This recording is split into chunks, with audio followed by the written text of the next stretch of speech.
say that one more time for everybody that's sitting up there. 125 pills a month to 1,400 pills a month. I could have killed everybody in the front row with how many pills I was taking monthly. Everything that got me to the top of the mountain in the NFL became my crutch in my opioid addiction, because being from Jersey, being a Jersey boy, kind of made different a little bit, so to speak. If there was an obstacle, I didn't go around it, I didn't go over it, I went straight through. You don't make it to the top of the mountain in the NFL by going around stuff or over stuff. I was suffering in silence, and I thought I was by myself. And I realized for 3 years that I was an addict, I realized that I wasn't suffering in silence, and that there were other people out there like me. And so I started reaching out, and I started to ask questions. When you're an addict, I describe it, when people ask me, how was it? I describe it as this: if you're in a big dark hole, and there's people reaching down, and you can see their hand, but you just can't quite grab it to get out of it. That's what addiction is.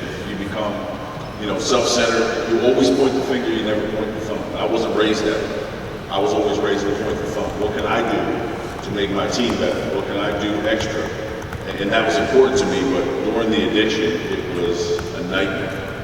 But again, you think of addiction, you think of the guy on the street sitting there. No, addiction affects us all. An NFL quarterback, a college graduate from Rutgers University. I'm a Jersey boy. I'm proud to be a Jersey boy. I'm proud I stayed home. I'm proud I tried to make my state great.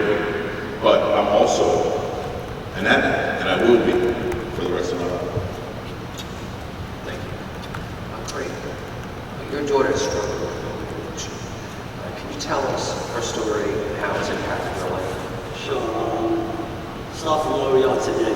Today, my daughter, on Tuesday, celebrated her 27th birthday. I have a grandson, my first grandson, Carter, 7-month-old. They are mandated by the state of New York to a facility for drug addiction. I don't think my daughter thought at 15, when she played her first beer pong game, smoked her first blunt, thought 3 years later she'd be taking Oxycontin, or Roxy's, as they called them in our neighborhood. 2 years after that, started shooting heroin. And I say that because that's how quick it happens. No matter what you guys think, I'm at this party, it happens that quickly. She's been, fortunately, I've had great support in a gentleman by the name of Chris Herron, who's helped me learn that this is a disease, okay? And yes, it's a self-inflicting disease, but it's a disease in all the same. I will never stop fighting for her, but the one thing I tell everybody in here, parents, kids, you can't enable. You have to fight, but you cannot enable. I have my daughter Vanessa, who's a great person. I have my daughter Vanessa, who's a user, could be the best actress in the world. Because when she's using, she'll make you believe the sky is green, purple, whatever she wants it to be that day. So our fight continues. She'll probably be in this facility for at least a year with my grandson. But I just want you to grasp your head around this. For the parents that are here, that have children, for your parents, think about that first child, 2 months old. That's how powerful this disease is. She wasn't thinking about Carter, she was thinking about the disease she had and was continuing to use. Fortunately, she got in trouble and the police came. My daughter has had 2 overdoses, and Narcan has saved her life both times. So, thank you for that. Without Narcan, my daughter probably wouldn't be here today. So I just wanted to be here today to share my story, tell people. The last thing I leave every student athlete in here with is this: if you have a problem, get help. Don't be afraid. We want to help you. If you know somebody that's using, please don't think about street credibility. I'm going to be a rat. Because if that person feels that way, all you have to say to them is, I'd rather tell somebody than go to your funeral. Thank you.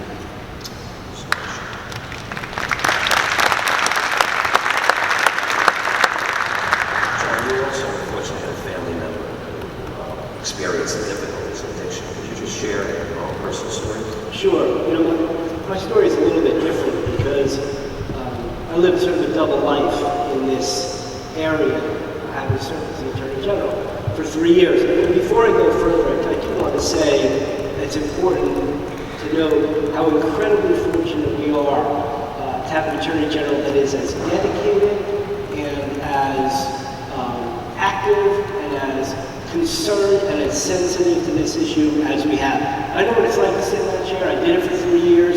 You know, the priorities are conflicted. You're constantly running around, and thank God you're here, and you're dealing with this issue, and I think you've done an amazing job. You deserve a tremendous amount of credit for that. I was fortunate enough in 2013 to be asked to do that job. And the reporter asked me in the beginning, what do you think are the biggest crises facing the state? One of the first answers I said was the heroin and opioid addiction. And we tried and desperately put in place a lot of initiatives to deal with it. We rolled out Narcan to law enforcement. We put forth something called the Drug Monitoring Initiative, which put a lot of optics and a lot of metrics in place that allowed us to get a good sense and feel for where the addiction problem was around the states. We did, as the general talked about, it has expanded brilliantly, diversionary courts for addiction and also for mental health, which is an issue that at some point that I'll return to. We expanded the prescription monitoring program. We expanded what was called the Opioid Abuse Prevention Act, which provided prosecutorial immunity to individuals that called in assistance for people that had overdosed. And I'm a former prosecutor, generous former prosecutor. We work together as federal prosecutors. It's difficult to immunize people that are sitting around and are contributing to an overdose. And we said, from a human perspective, we have to save lives. And we did a tremendous amount. I was very proud of that. And one point we had dropped the overdose rate in New Jersey, and I felt that as a public servant, that we in our office had accomplished a lot. And for me, all of that changed in a split second. I still remember. It was 4:58 in the morning. It was May 15th. It was 2016. And the phone rings. And it was my mother. I handed the phone to my wife, and I said, "Be careful. Embrace yourself, because I don't think this is going to be good." And it was what I had expected and what I had dreaded. Because as we were living a life, as I was living a life as the Attorney General fighting this, I was also living a personal life in which we were fighting the addiction of my sister. And at that point, I could tell by the call that my mother-in-law was telling my wife that her sister had died. And it was brutal. And it was the hardest thing that we had ever had to deal with. Because if in a split second, what I had been so proud of accomplishing as a public servant, I was so disgusted. And all I could think about, not what we had done, but what we had failed to do. How much more there was to be done. How much more there was to be accomplished. And the thing I remember most about that was her funeral. And during her wake, 2 teachers of my sister-in-law's came by, and they were separated by about an hour. And they both said the same thing. They said, "Your wife was the best student we ever had." And my wife's not at all. She was the valedictorian of her medical school class. She is a surgeon. She does incredibly well. And they said, but her sister was the smart one. Think about that. There were 2 siblings. My wife went to medical school. She's an incredible surgeon. She had 1 sister, and she was a heroin addict. How are they so different? How are their lives so different? What happened? And so, it gave me a very different perspective on how non-discriminatory this problem is. We consider out, I did it when I was in my 20s, and younger, I thought I was invincible. This can't affect me. This affects everybody. It discriminates against nobody. And here I was fighting this on a public front, every day feeling successful, and then feeling like such a failure. Because on a personal level, there was nothing I could do to control what was the biggest tragedy that I had ever played a role in. And that's my personal experience. Thank you, John. Each of us today shared our personal stories. And why is that important in breaking down the stigma that in so many ways is attached to this issue? For me, it's very simple because, you know, when I went to rehab, I was in there with heart surgeons, dentists, and this disease doesn't discriminate on any level. I think opioids took this country by storm. And again, knowledge to me is power. So I received the gift of getting my neck surgery. I received the gift of sobriety. And if you don't give it back, it's a sin. Like, you have to give it back. You have to come and tell your story. Because if I reach one of you guys that are sitting there right now that might be taking pills and know that I survived it, so can you. You know what I mean? So any chance I get to talk about this stuff and to relate to these young men and women and parents and coaches and teachers is that it can happen to you at any time. And it doesn't matter what nationality you are, where you went to school, where you graduated college from, how old you are. There was a 55-year-old man in rehab. 55! That's a long time to start a heroin addiction at 55. But it doesn't discriminate, and it started with opioids. So for me to come here and tell my story, if I could reach one of these kids out there, then so be it. You know, I think for me, I'm a parent, so I don't have the addiction. But the most important thing for me as a parent is to say, how can I give back to young people what I've lived as parents? To say to them, listen, it's not your fault. It's not your fault that this happened. I think I've lived with guilt for the last 7 years, and it wasn't because of anything other than you want the best for your children. And I have, through my own therapy, we have to realize that this is a disease. It's a disease. It's self-inflicted, but it's a disease. We have to embrace it. We have to keep fighting. And for me as a parent, now I'm in the fighting stage. I'm beyond. The only person that can help Vanessa is Vanessa.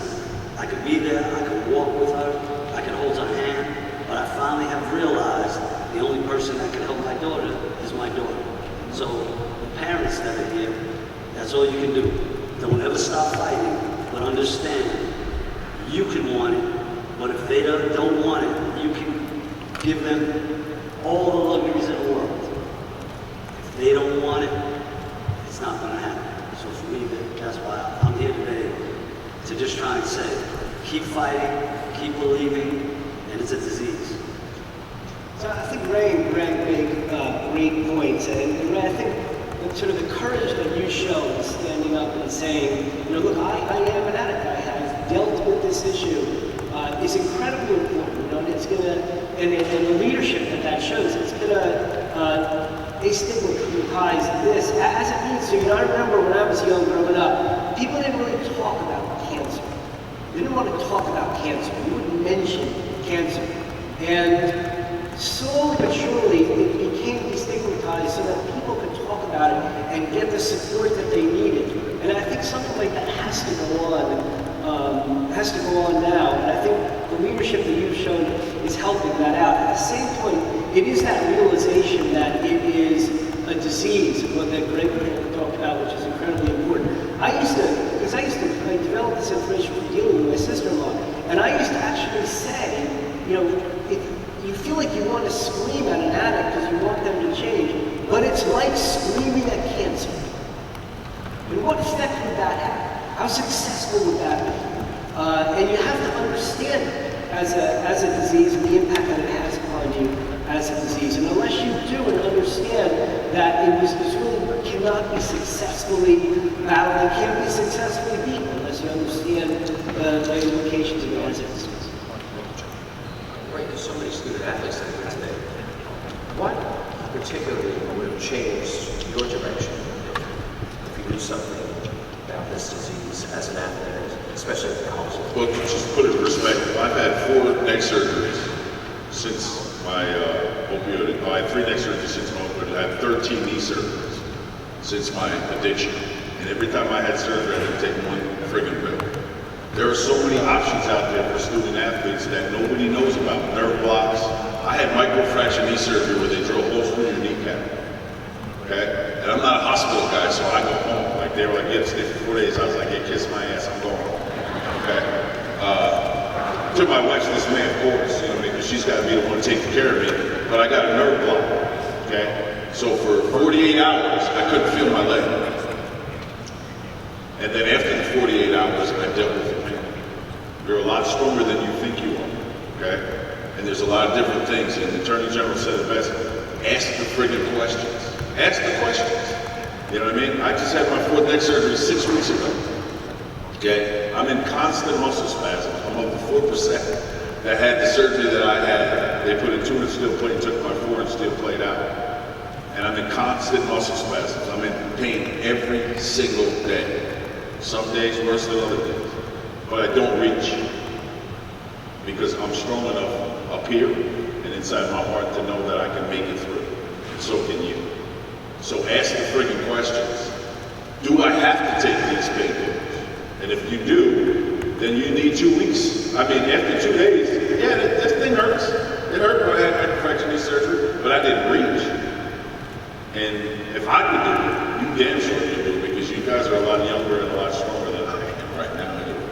And just to pick up on that point, in New Jersey, we were the first state in the nation, and the general spoke about it, to pass a law that required physicians and dentists to have conversations with the patients about the addictive quality of the drug. So that conversation is now required in New Jersey. So the other part was, when I was an addict, I had 10 doctors. Because, you know, my body was falling apart. You play 8 years in the NFL, your body has a tendency to fall apart. So, you know, you can go and shop, and I'm not going to lie to you guys, I use my celebrity sometimes. Like, you know, one of the guys that was giving me pills would say, "Luke, man, get to the marquee, the club in the city, I'm not going to cost you 1,000 pills." I'd call them up and say, "Hey, I represent Ray Lucas. I want bottle service, table service." The deal was I would go, walk them in through the ropes, they'd give my pills, I'd have a drink, and I'd leave. So you will find a way, and what he said is true. It was a choice to get sober for me. And it was more or less my wife saying, either you go or me and my 3 kids go, and I wasn't willing to risk my family. So you were 100% right. I made the choice to get sober, but at the same time, you know what I mean, ask the questions. Just ask the first questions. Thank you. What we're going to do at this point is open up to any questions that the audience may have.